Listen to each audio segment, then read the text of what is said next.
Hey, welcome to Scratching the Surface. I'm Jarrett Fuller, and this is a podcast about the labor of design discourse. This week on the show, I'm joined by Nicholas Korody. I have known Nicholas for a few years now from his work writing for the website Archinect, as well as editing their print publication, Ed.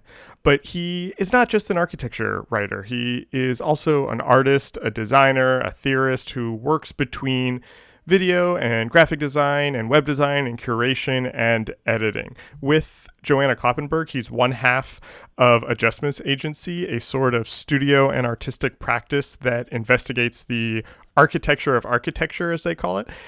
And he just launched earlier this year a new initiative called Interiors Agency, which focuses on research, writing, and thinking about interior design and decorating. So in this conversation, we talk about all of those things. We talk about his background studying liberal arts and his sort of sideways entry into architecture. We talk about working between mediums and using different formats to further architecture and design discourse. And we talk about writing and his process and the role of writing in his work. This is a really interesting one.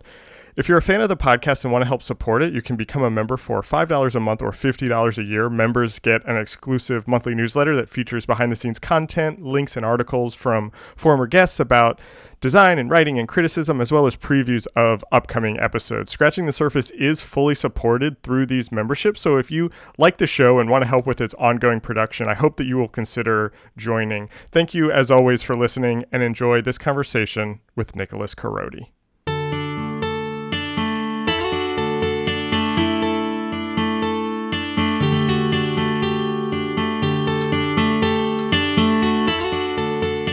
I have known your work for a couple years now, and I've thought of your work, or I've thought of you primarily as a writer and as a writer about architecture, mostly through your work at Archinect.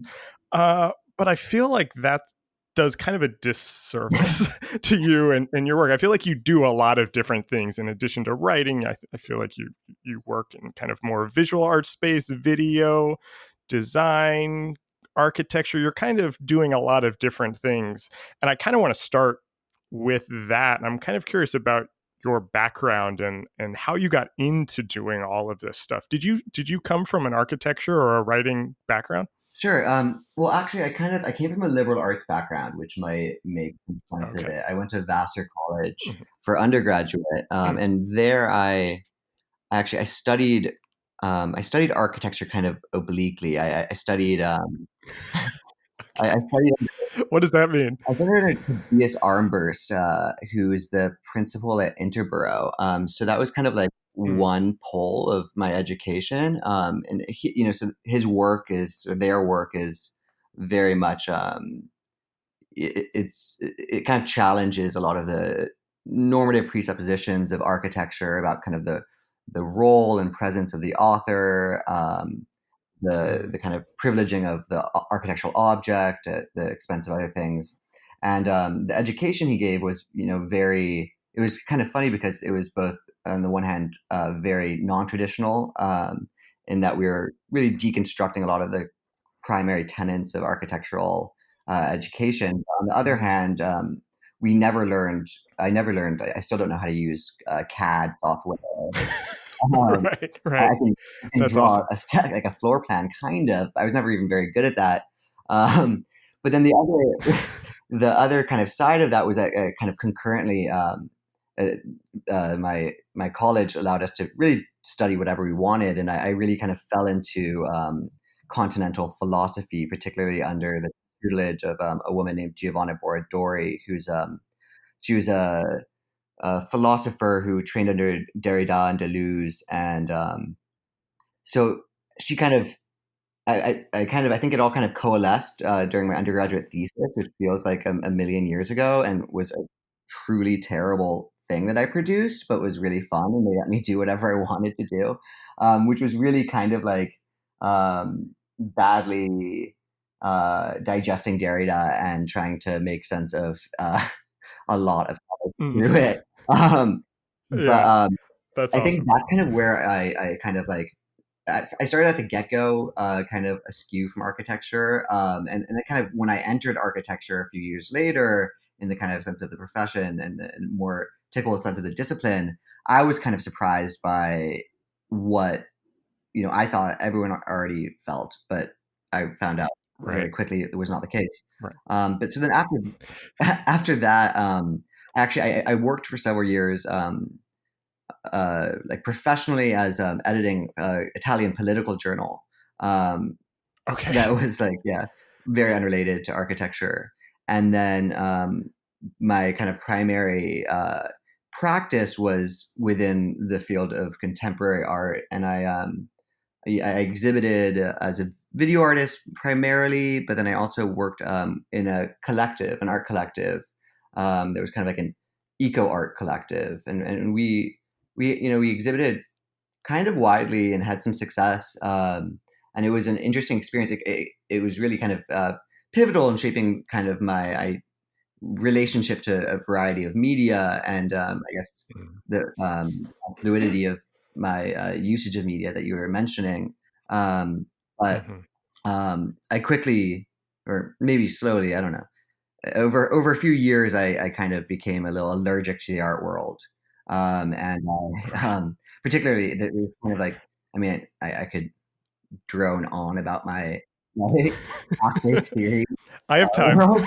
I don't know if it's like the time or place for that, but really, I think the economy of it freaked me out, and really Right. to Yeah. the to both the kind of relationships among its like people who are by and large in similar positions forced into a competitive kind of competition that was a little Mhm. brutal and not necessarily productive, and not Mhm. like anyone was really winning anyway, so it seems stupid. Um, oh, and then this kind of feeling, I entered into this kind of strange project, pretty much by happenstance, that was run by the curator Hans Ulrich Obrist and Simon Kessler.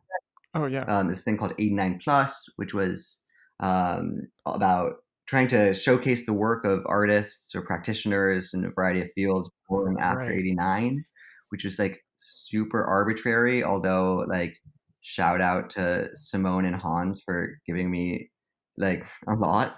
But Yeah.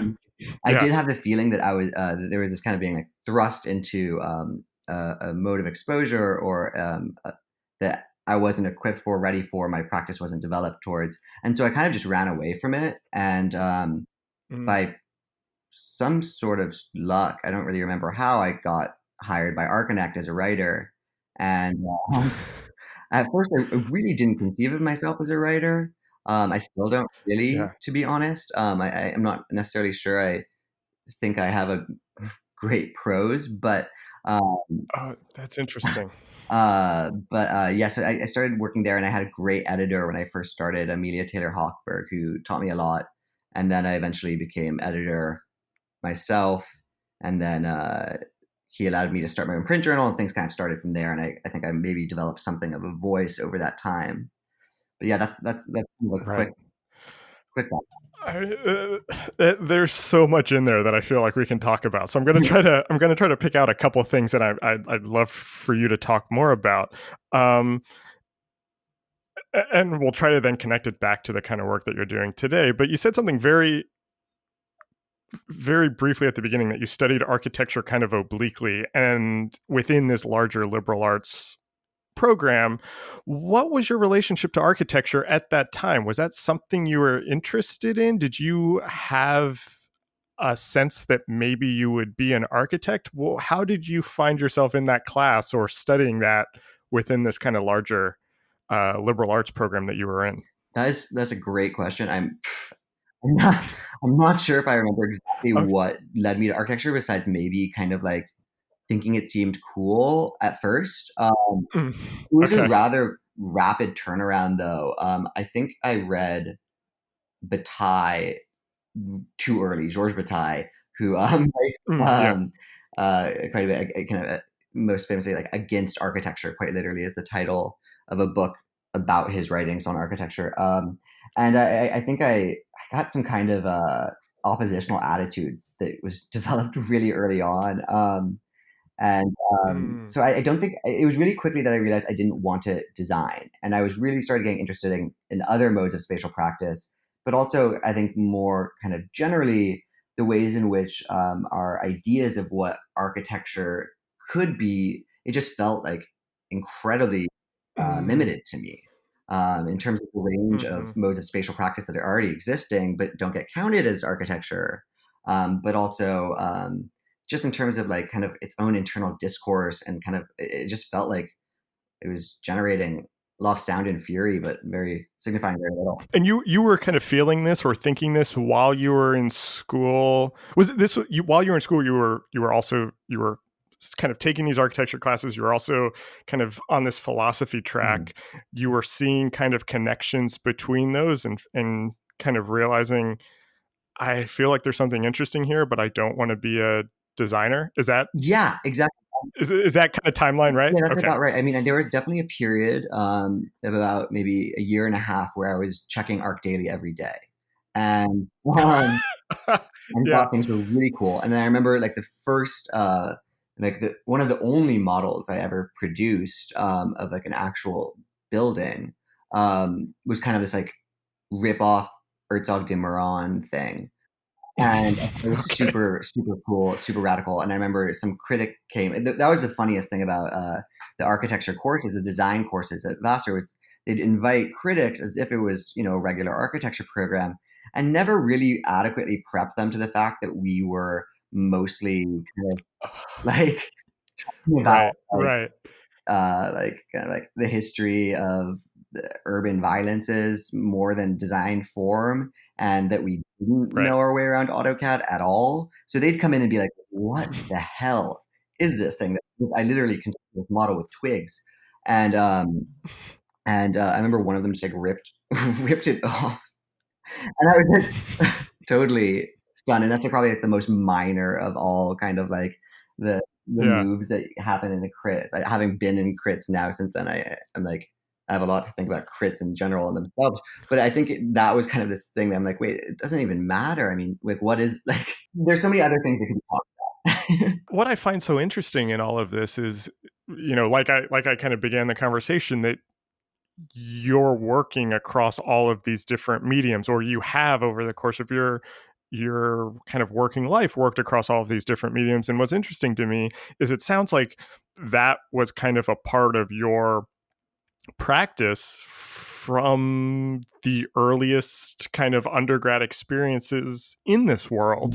Did you see, I guess the question that I'm kind of getting to is you're in these architecture classes, you're in these philosophy classes, you're making video art and thinking about space. Were you seeing connections between these things? You knew you didn't want to be an architect, but you were kind of taking these classes thinking this is going to filter back into art practice. What was kind of your thought process at that time? I think I had like kind of radically little concern for a career, which like Okay. probably says a lot about me. And and I kind of came like that kind of smashed into that reality after leaving, which is I think one of the illnesses of liberal arts education.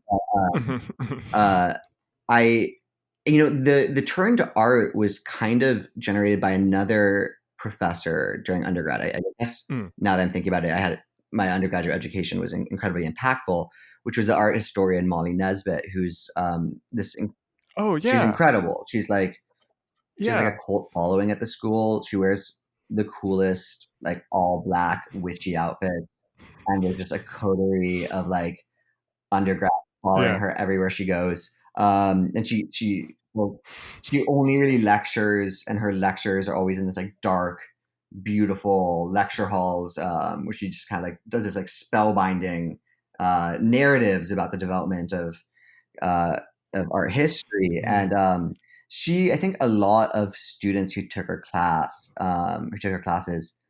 got kind of infected with the potential that she was, laying out in art that isn't necessarily so much there anymore. I mean, maybe it is. Maybe you need a trust fund for it to be there. I don't know. But I think Yeah, for a yeah, lot of us, we kind of came out of it thinking like, oh my God, we can become Robert Smithson, and like that will right. be a way to exist in the world. And then actually, the thing that really that kind of set me off along that way was that I actually, right after studying at Vassar, I went and worked for a few months as a park ranger on Catalina Island. Um, yeah, Okay. I don't know. They were not so happy to see me when I arrived because it was a phone interview, and I've like literally, never lifted a weight before. Um, but I was there with my like long time friend and often collaborator Carly Packer, who is a curator and other things in the art world now.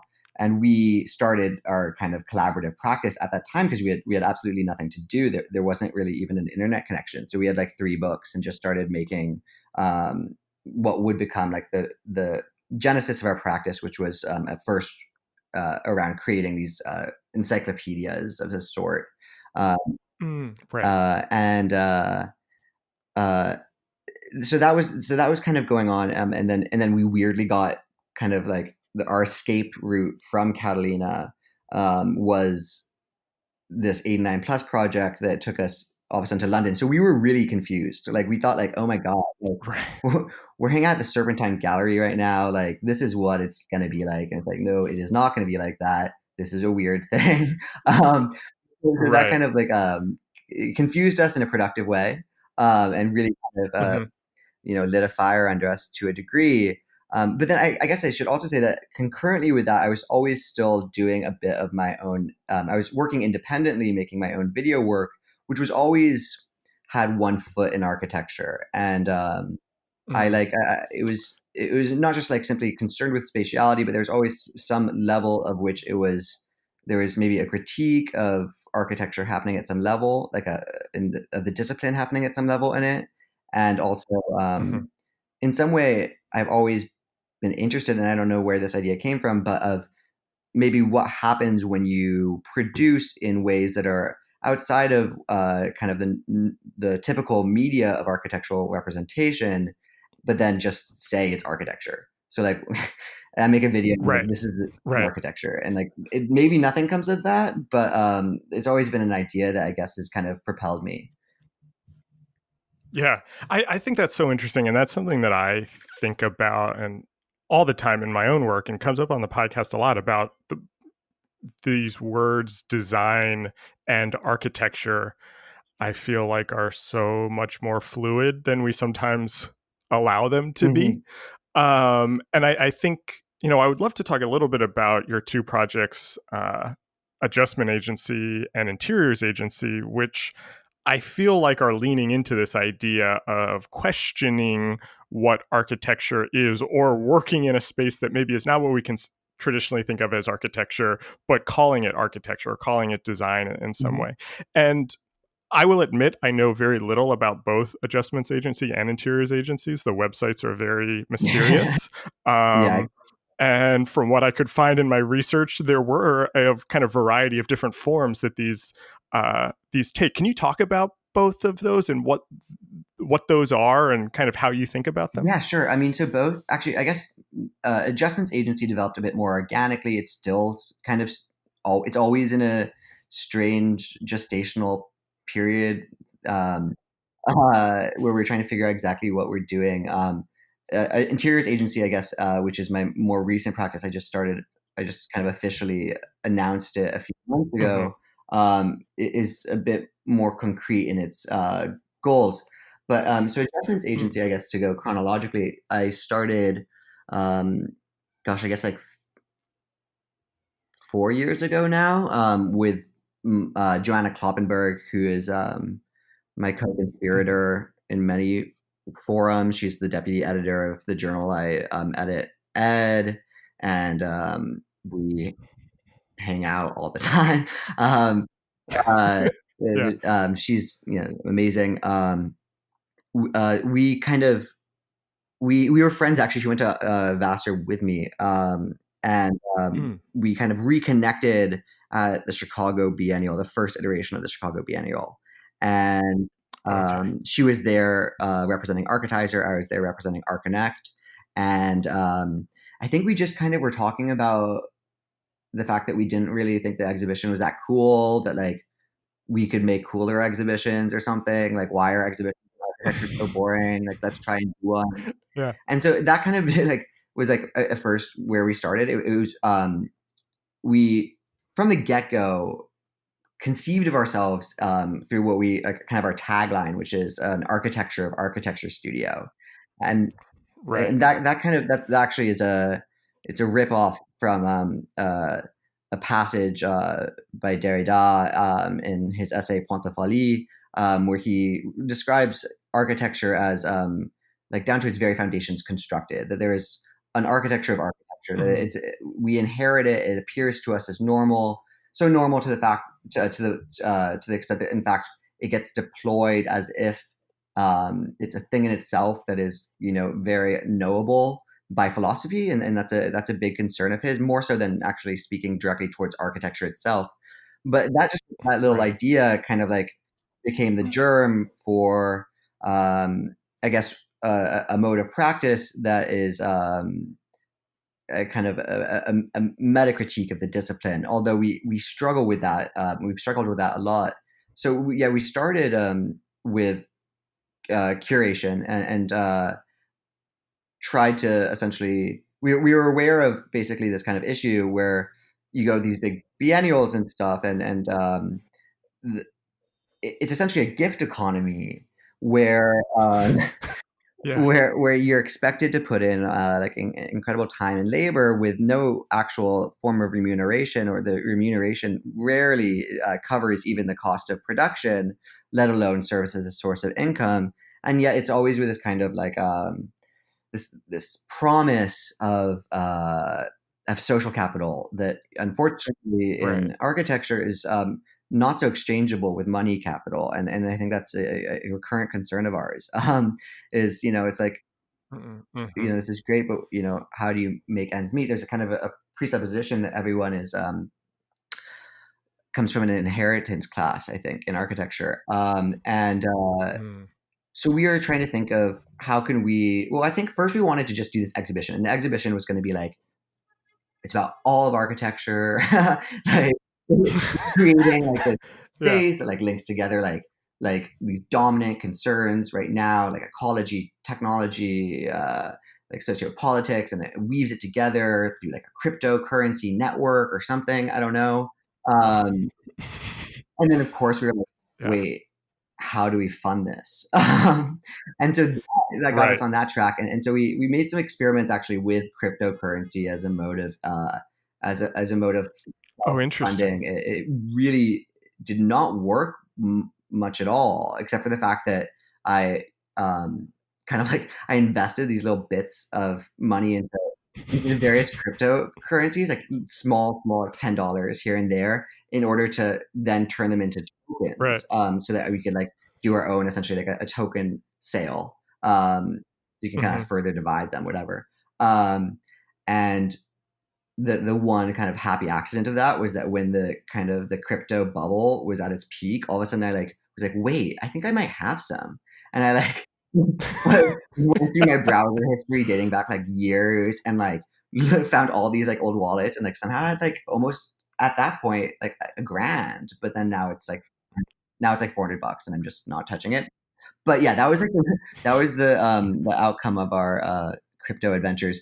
But from there we let's see what from there we started writing. It was very kind of like we worked when we had time. Both of us had full-time jobs. As Mhm. it developed though, we kind of kept thinking like, what is it we're focusing on? And so we kept with the exhibition culture for a while. It was a recurrent source of interest to us because I think we realized we didn't have any place within the professional sphere of things, that like our natural home would be the, let's say, the expanded field of architecture that exists in Mm. biennials and books. But then we found, we found ourselves in Chicago at the Biennial, staring at the posters that are emblazoned with the BP logo at the bottom, and our stomach Mm. turned. And so that set us off on this whole thing about corporate sponsorship and the way in which architecture is not only kind of enmeshed within these systems of extraction, exploitation, and various forms of violence at the level of construction and practice, which is a huge concern of ours, but is something relatively well known. But also even at the level of its discourse, and Mm. it kind of set us off thinking. I mean, we then started this something like a shame campaign against the sponsorship of BP for the second iteration of Chicago Biennial. We're going to kind of take up again in a more maybe hopefully forceful way this year for this iteration. Although like this was we've largely left the shores of exhibition culture. Besides that, Mm. what kind of provoked us and what currently provokes us is this question like, what is the real of architecture? And I don't mean that in like Yeah. like psychoanalytic sense, but in the sense of like what literally has a more substantial impact on Right. experience in the Right. built environment, on the built the production of the built environment. You know, a exhibition that a couple hundred people see that has some interesting speculative work about the effects of climate change, or like drones in New Delhi or something. Um, Hmm. or you know the multinational conglomerate that is responsible for the largest oil spill in the history of oil spills, redesigning an ecosystem and economies, but also pivotal in the overthrow of Mohammad Mossadegh, the democratically elected premier of Iran, who was replaced by the Shah, and then in turn precipitated the Iranian Revolution, et cetera, et cetera. So we decided like what happens if we actually just take the appellation of architect and reapply it to these other forces, these other agents. Mm. And Mm. Hmm. what then emerges of kind of like out of that, like what kind of picture of, I guess, spatial authorship, so to speak. What I think is interesting is that you are, uh, in a way, critiquing the. You are not just critiquing architecture, you're also critiquing architecture discourse, architecture culture, uh, critiquing architecture criticism in a Yeah. way, and you're doing it through all of these different modes. You are staging exhibitions, you are doing kind of online things, you are doing writing, you are doing kind of design projects. And I have two questions around that. And the first one is I'm curious your thoughts on um, format and medium and the roles or benefits of working across these different mediums or working in these different formats to talk about these same topics, to not just, you could very easily write an essay about this, but you do that, but then you're also, staging an exhibition or kind of putting together a show or actually making a project around it. How do you think about all of that and thinking about kind of contributing to the discourse, critiquing the discourse, but in non-traditional forms? You know what I Yeah, mean? yeah, yeah, definitely. I guess I guess part of that is just kind of there's some level in which it's innate because we're both strangers to design in a way. I mean, Mm. Joanna, for instance, has no real interest in designing. That's always been something that's been more me Mm. than her. Um, we develop the concepts very collaboratively, and we write very collaboratively. But any kind of design aspect is usually spearheaded by me, and that's because I've always, I mean, like Mm. forever, my mom Mhm. was a graphic designer and my dad was a photojournalist. I was raised in Oh, production, so yeah, okay. so I was raised with an X-Acto blade in my baby hand, and so that's always been something that I've been interested in. But then and I've always kind of dabbled in coding and these different things. And for me, it's really a question of like efficacy. What is the best way to convey um, ideas, and also just on some level experimentation. Like with curating in particular, that's for us always been very kind of an experiment in seeing what we could do that is heavily an experiment with that is kind of like very aware of its own limitations, primarily its economic and material limitations. Mm. Um, and Mhm. I should say, actually, like really briefly to kind of catch up to Adjustments Agency in recent years, because we did, as I said, really kind of abandon exhibition culture in a lot of ways, because I think for us, we did all this work in it, and we kind of came like smack into this thing that we're like, maybe they're not redeemable. Maybe they're just not that interesting. Yeah. Maybe like this isn't actually like that interesting to endlessly critique, because maybe it's like this is just like, yeah, they are what they are or something, and maybe they're more interesting things to Right. talk about. And so from there we really shifted to a lot of research on financialization and its relationship to architecture on kind of two levels. The first being the financialization of the profession over the last like 20, 30 years. And in particular, mainly through Joanna's individual independent research on the role of CAD software and BIM software as a vehicle for that. And then on the other hand, Mm. which would be, I guess, more my research, although they when I say her or mine, they're always blurring together, and we're always talking, Right. Yeah. but would be the kind of the way in which architecture acts as essentially a,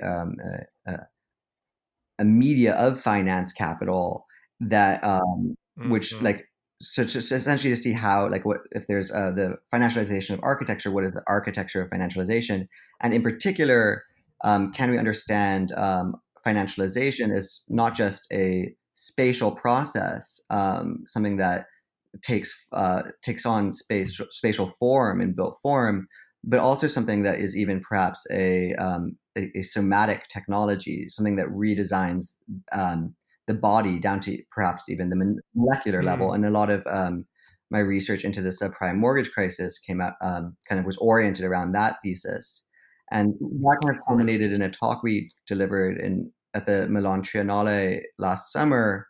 And then after that, we were both like knee deep. Knee deep isn't deep enough to describe how deep we were in our master's thesis projects. We both were attending Columbia at the time, and Mm. we had the semester before we had been like writing, doing these projects. We curated this exhibition with the New York curator Jessica Kwok that just like sapped us of energy and money, and all this stuff. We got burnout, like, to put it Hmm. simply.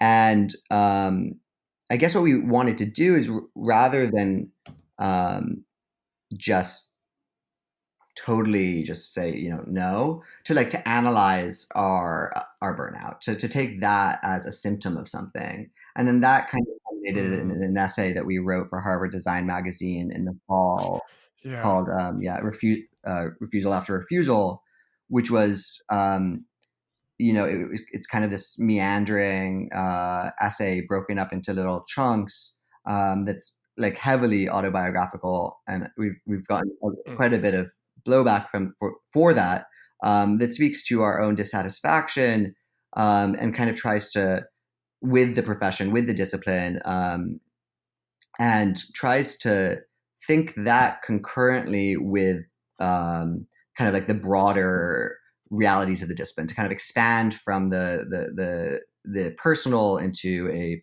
political, so to speak. Right. And that was a very cathartic practice for us. And it also, I guess, it was kind of getting back to what you were saying about the idea of a critique, even if critique. I mean, I think one thing that we're really always very interested in, and this comes from a, this, is just very much comes from our own feminist politics, is that criticism in theory require the intrusion of the personal, and that they're kind of siloing or ghettoization outside of the sphere of Hmm. discourse does a disservice to it. And so that was something that, yeah, I think that was a very exciting thing for us, as much as it was also very much of honest, like, cry for Yeah. help. Yeah, I'm so glad that you brought that piece up because I wanted to talk to you about it a little bit because I loved it, and I felt like it spoke to so much of my experience in graphic design, and especially as somebody who's interested in, like we've been talking about this whole conversation, kind of the edges of graphic design and how does graphic design exist? Can graphic design exist outside of in service to capital? And someone who's interested in how we talk about graphic design. And I've recorded so many of these interviews with people who are interested in graphic design discourse, but the thing that comes up again and again is we don't have time. We have so much work to do. There's no money in the discourse side of it, and I feel like that essay, the refusal after refusal, touches on so much of that. Can you talk more about that, kind of what you were talking about in regards to discourse, and kind of bring in the personal, maybe even a little bit about the blowback that you got from it, and how you see your role as a critic? Maybe, I don't know if you would call yourself a critic, but as somebody who's kind of in that critical discourse within architecture, how does that all fit together? How do you think about all of that? I guess I'm not really sure if I consider myself a critic or if I'm always kind of Okay. afraid of any concrete label because that, Yeah, that comes yeah, with things that like it comes with a certain weight that I'm not sure I can shoulder. But I do critique, so um, right. yeah, I guess to speak to some of the blowback. I mean, we were. Seemed like it was largely really well received. I mean, we got a lot of people who reached out to us, and I think it kind of spoke to them on a personal level. I guess that gets at one of the things about adjustments agencies. We're always really interested in just saying things like we're not necessarily developing, and we've been critiqued on other projects for this as well. We're not necessarily developing novel critiques as much as Mm, re-saying things and just saying them again and again mhm. and louder, and putting them together in different ways. We're not Right. trying to, like break the wheel. We're just trying to, like, it's like, sure, someone critiqued the BP sponsorship of Chicago Biennial 4 years ago, but yeah, it's still happening. So hence, you should probably do it Right. again. But so there was a critique of its novelty, which we thought was kind of strange, particularly because one of the things that we were discussing was the way in which novelty is Mhm. privileged in architecture and how that is kind of Mhm. a fundamental engine of its of capitalist development more broadly is the fetishization of novelty and the fetishization of novel forms, which end up, Mhm. serving as a means to essentially generate new forms for the expenditure of surplus capital. So that was, I mean, that was a big piece of it that we were kind of confused by. But I think a critique that that most provoked us, or most we found most, I don't know, that at once kind of like like it was productive. On the other hand, we felt kind of misread, which is definitely the danger of talking about your own depression in an essay that you're Mhm. publishing, is Mhm. that then it makes critique more difficult, like critique of your critique more difficult, and that's something that we Right. have to, Right. we're aware of and grapple with, or try to grapple with, but that essentially I think there was and the critique came from some like friends of ours, people I would consider friends, if not necessarily like personal friends, at least internet friends, um, architecture Yeah. friends, Yeah. Arc Lobby people, and I'm a big fan of the Arc Lobby, a big supporter of it, a member. Um, and I think their critique kind of in some part oriented around this idea of laziness, which was central to it, and the idea of Mm. refusing to work, and arguing for the value of kind of productive depression, and of lying down, let's say. Someone Mhm. tweeted, I believe, um, a link to their critique, which was that, like, like, this is what I think about the fucking lying down as a form of politics. And Yeah. and theirs was very much what we thought, was very much kind of a reification of this idea that politics must always be in the active tense.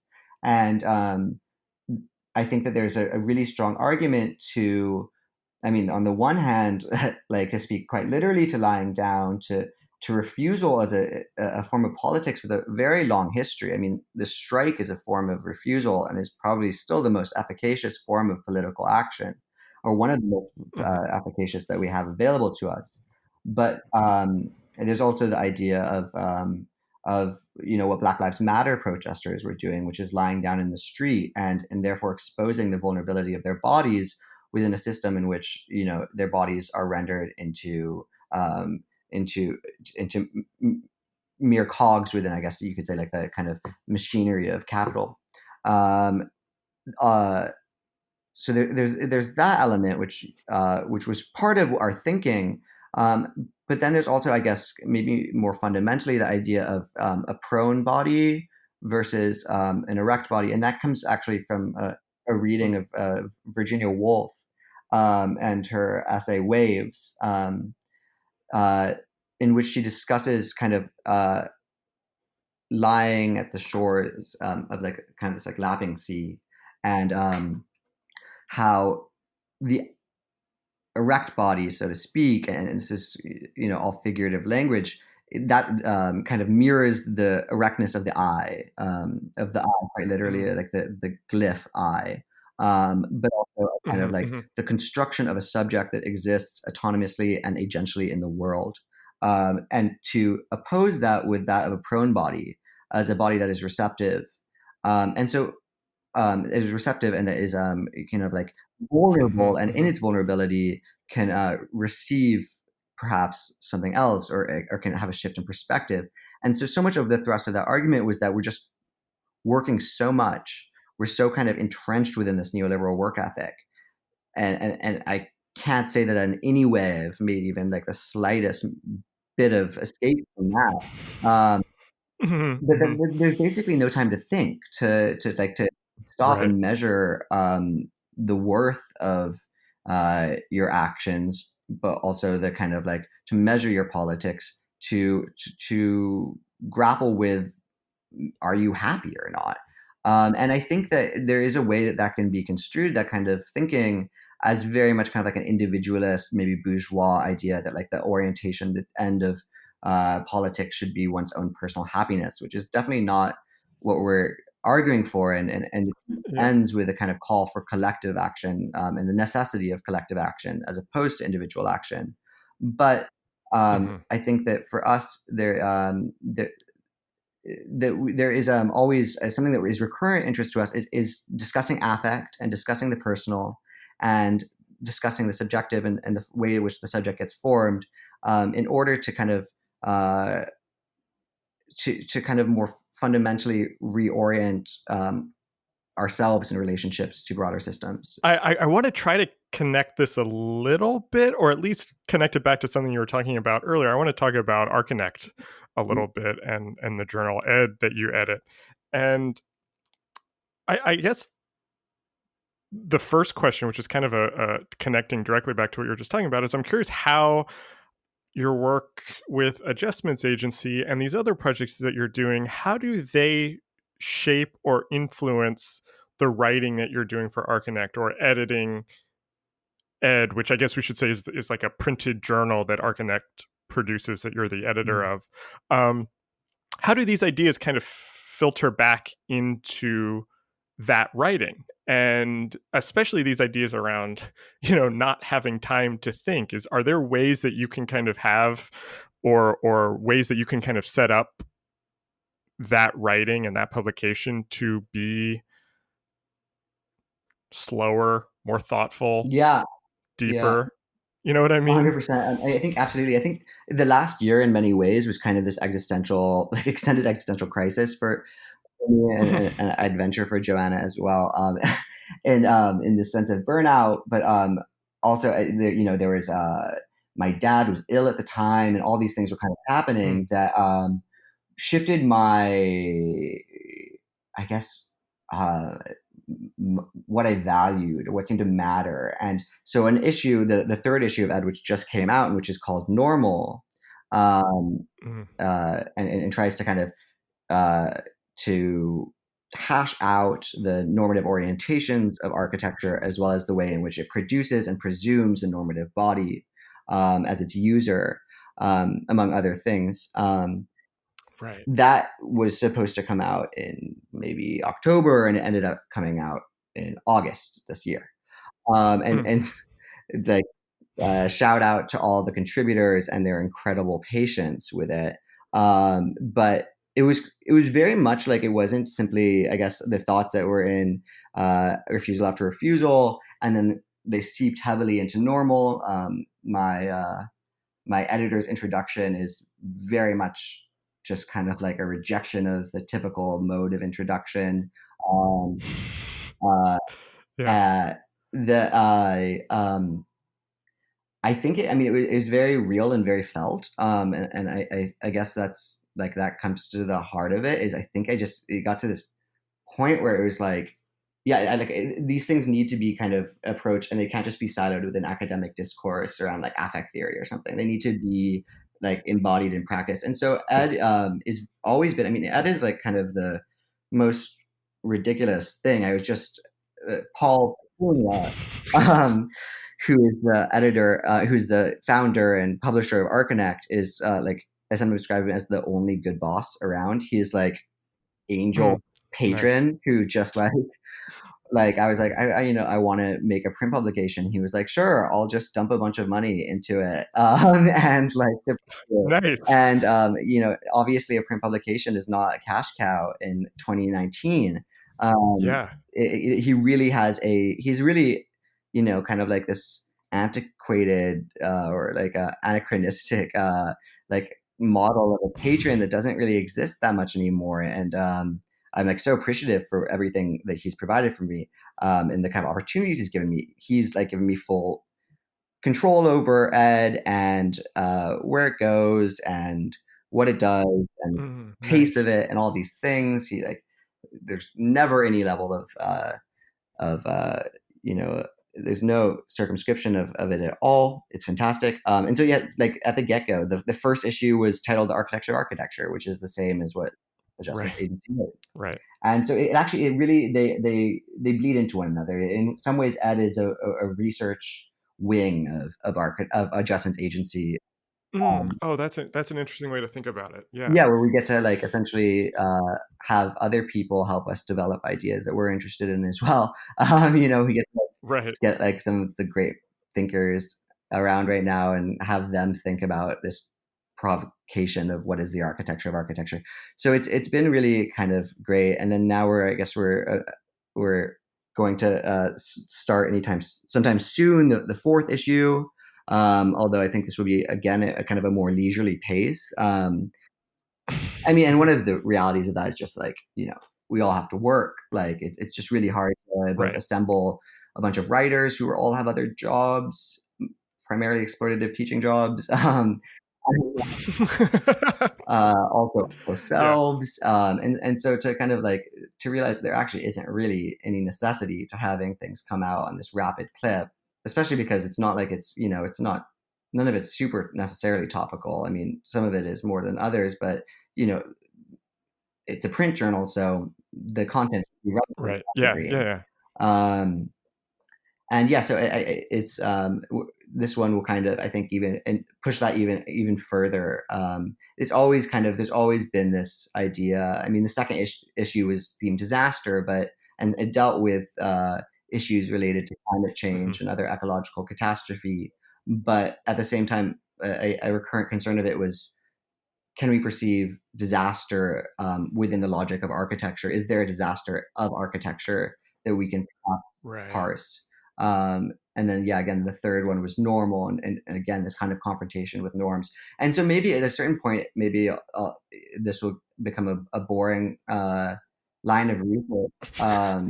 If I keep hitting it over and over again on the Yeah. but for now, it keeps me somewhat intrigued. Although I guess maybe to segue into interiors agency or some other form, it's paralleled increasingly with maybe the um, a, a kind of at least putting one foot again outside of architecture after having both feet in for a while. I think now again I'm kind of Right. trying to expand my repertoire. You mentioned interiors agency, and I did want to come back to that. And you started that earlier this Yeah, summer. right? It seems fairly recent. Can you talk about what that is and how that maybe fits into all of this other stuff that we've been talking about? Totally, yeah. I mean, for one, I guess none of these containers are very airtight. They all bleed into each other. Like, so Interior's agency, it kind of it emerged out of the fact that for, I guess, like several years now, I've been interested in the construction of the interior. In Mm, particular, not just in the sense of, I mean, the interior being a fascinating, sorry, not, and I'm saying interior in a very kind of typical sense of the word, to mean like a literal domestic interior predominantly. I think, it's at the right. vanguard of a lot of the most kind of uh, dramatic changes in the way we live today. And I think that's something that a lot of young practices are also similarly interested in, um, both in terms of technology, of politics, of sociality, and economy. It's kind of at the nexus of all these forces in a very dramatic way. But I guess even more than that, something that's been recurrent and increasing interest of mine is decorating, is decorating not in the Mm, sense of interesting. professionalized, not in its professionalized garb, as interior design, so or interior architecture, so much as decorating that everyone does to some degree or another, and Right. that became. I wrote an essay several years ago for eFlux called "Mere Decorating." Yeah, and that was about kind of the kind of historical aspersion of decorating, which is just like it kind of epitomized in the phrase mere decorating or merely decorative, um, that litters the Western canon, both within architecture, but also philosophy, and cultural criticism, etc. Um, I mean, everyone from Kant to Hegel Hmm. to Hmm. Deleuze and Koolhaas make use of it. Uh, Hmm. it became kind of like this like ridiculous obsession of mine to like find and underline it as I'm writing, as I'm reading stuff. But I started thinking like, there's been a tremendous amount of scholarship on the kind of disparagement of ornament and the decorative, so to speak, in architecture post modernity, or at the onset of modernity, that has since been, to a certain degree recuperated by architecture, primarily thanks to the work of feminist scholars. But Hmm. it's kind of taking the decorative, taking the ornamental, and putting it once again in service of architecture. But I always had the suspicion that on a kind of more fundamental level, and if you look at the historical canon, considering, if Kant is using decorative to mean insignificant, it predates the advent of modern architecture. Predates Adolf Loos, um, Mm, uh, by a long shot. That there perhaps it has more to do with not so much surface application, so to speak, as decorating, and which I argue is and what I've done a lot of my recent work has been about is looking at decorating as a form of labor, which it does not mm, necessarily appear as such due to its historical disparagement, and also to a series of is kind of what I'm interested in is there's kind of like this parallel uh, forces happening. On the one hand, decorating is disparaged, trivialized, etc. On the other, it's invested with a series of promises that are really, I mean, just on even like kind of like with the slightest pressure, fall apart. Primarily, the idea that decorating is a mode of self-expression, that it can somehow represent the right. subject who decorates in a way that is legible to the guest. And Mm, to me, I mean, you just have to kind of think for 1 second about it. It's like, how on earth, like, let's presume, let's make a massive mhm, philosophical presumption that there is such a thing as a stable self. How on earth could I represent that through my commodity, the commodity purchase, right. which is circumscribed by my income and by my location, what stores are around me, by like a host of factors which inform the way in which one decorates. And what I've glossed over so far is how fundamental to that is the kind of the twinning of, or the association between decorating and women. That decorating is a form of labor; it is a form of women's labor, and its historical trivialization can be understood if you take a kind of a broader look at the diminishment of women's work at the advent of Oh, early interesting. capitalism. Yeah. And from that, my work's heavily informed by Silvia Federici. I guess this kind of these thoughts kind of culminated in my master's thesis, which was also then the first project of Interiors Agency, and that is a book Okay. called The Uses of Decorating. It's a series of essays that look at how they kind of make an economic analysis of decorating, arguing it's a form of primitive accumulation. And I think the most foundational economic value of decorating is that it produces the home as such. It creates the appearance of the home as something legible as home, and home being defined as the space that is not the factory, since kind of the advent of capitalism, if you take a kind of traditional Marxian approach. So that was kind of, that's the short of it, the long short of it, Yeah.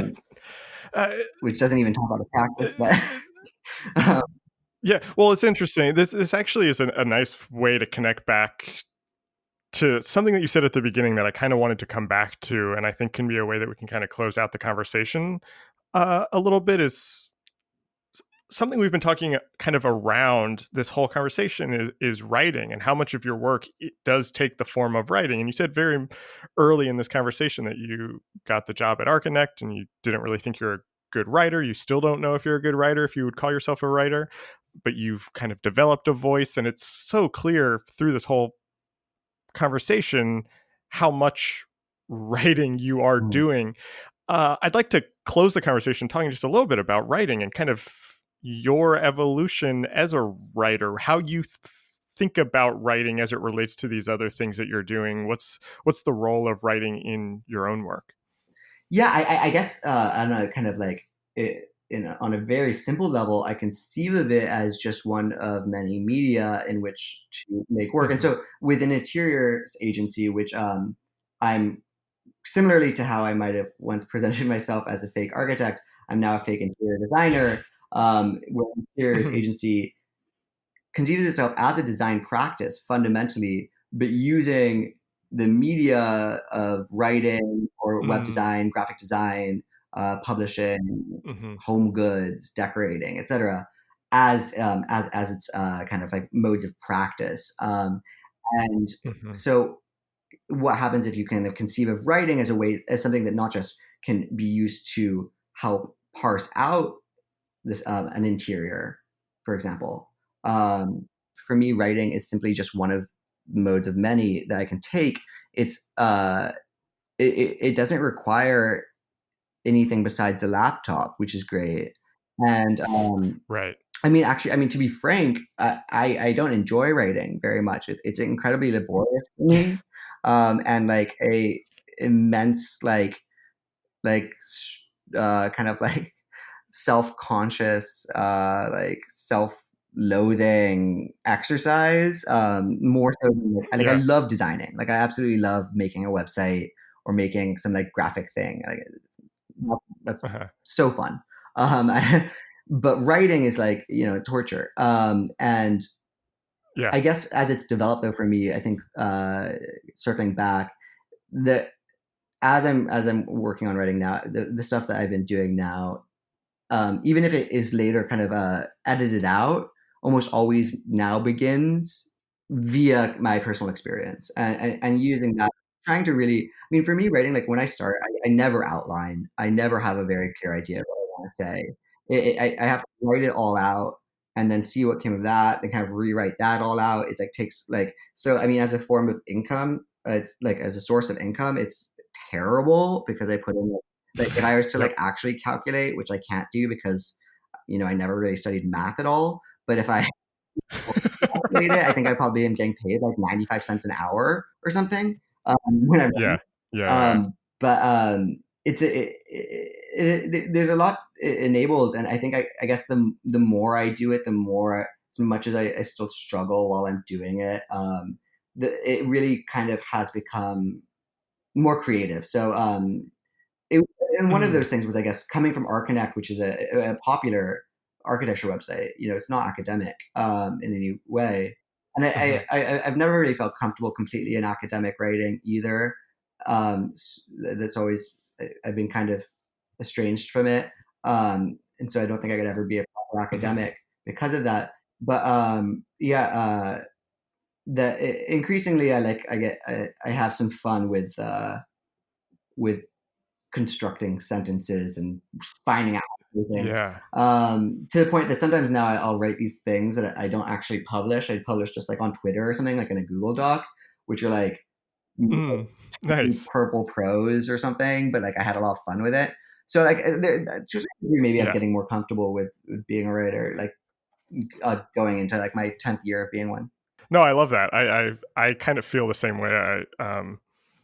Michael Beirut, when I talked to him, had this great line where he says he hates writing, but he loves having written. And I feel like that's exactly how I feel. It sounds like that's kind of how you feel also. But I love the way you're kind of talking about approaching it more creatively, almost kind of as a design project, in an interesting way. Which I love, and I think that's like a great way to kind of wrap up this whole conversation. Thank you so much for being on the Well, podcast. thanks for having me. This was really fun.